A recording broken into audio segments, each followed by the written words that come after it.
So, I wanted to talk about the differences between tambour beading and ari beading. Now, both tambour and ari work off the same principles of applying beads to fabric using the specialized hook, which is the tambour hook.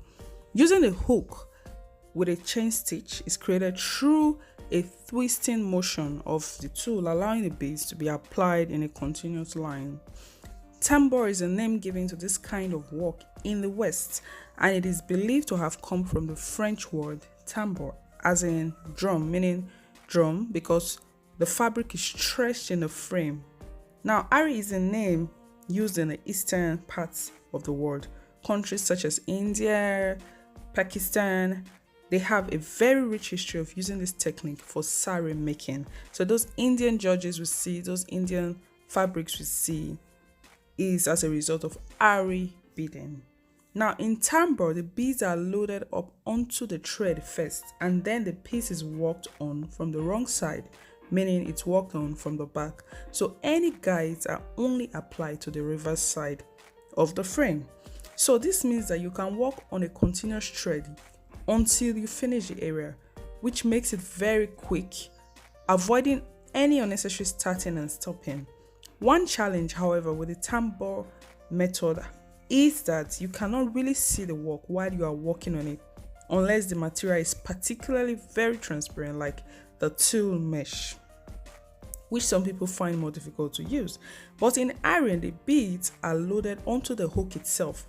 So you would load up as many beads that can contain the hook as it's comfortable on the hook. You work with them, you release the thread, reload the hook, and then you begin again. This allows you to work on the right sides of the fabric, and you can see the beads as they are applied. You can see the beauty, the creativity of whatever you're doing as you work. But it does require you to stop and start as the beads are used up. I, for one, usually prefer this method for beginners and also when you're working on smaller areas like appliques.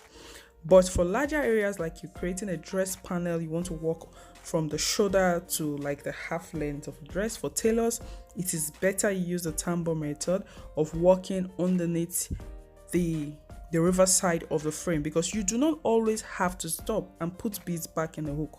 You just work continuously non-stop. For the purpose of this class, however, I will be working from the top so you can see properly what we are doing. We'll also show you how to work from the bottom, but more emphasis will be placed on working from the top. The process is exactly the same, trust me. Although there are some differences in the tools that you use for these two stitches. The tambour hook is placed in a holder, usually wooden, which allows the size of the hook to be changed according to the size of the beads. The ari hook is set into a metal or wooden holder, so it cannot be changed between jobs, although the two also come in different sizes. The hook part itself is wide but tiny to allow the beads to slip off when applied and to pass through the fabric easily. Either ways, you can always use any hook of your choice. Both techniques are not just restricted to beads. They can also be used to create a chain stitch, allow as a decoration on its own, or apply sequins instead of beads. As to the question of which is better, this is down to the creator to decide as to what you are most comfortable with. The effect in the end is almost identical, and no one can tell which method you use from your results. I always advise just do you. What's most comfortable for you? Be it from the back or for the front, what matters most is your creativity. And like I have said, beading from underneath is usually faster than beading from on top. And there are some fabrics you want to bead on, and you sometimes on that same fabric, you sometimes turn your frame, bead from the back, at the same time turn your frame, bead from the front. So at the end of the day, it's learning the technique that matters, and you begin to explore what works for you. You begin to discover what works best for you, and especially when you're using non-transparent fabrics like velvet, like silk fabrics, you usually would not be seeing what you're doing, so you have to work from on top. Except you are really an expert at tambour beading, you get to a professional stage where you really do not need to be seeing what you're doing anymore, and you just start beading and so on and so forth.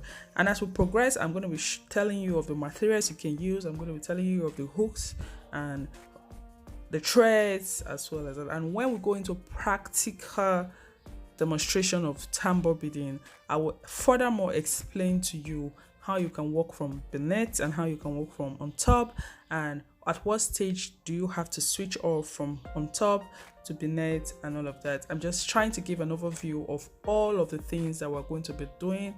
Tambour beading is really very interesting.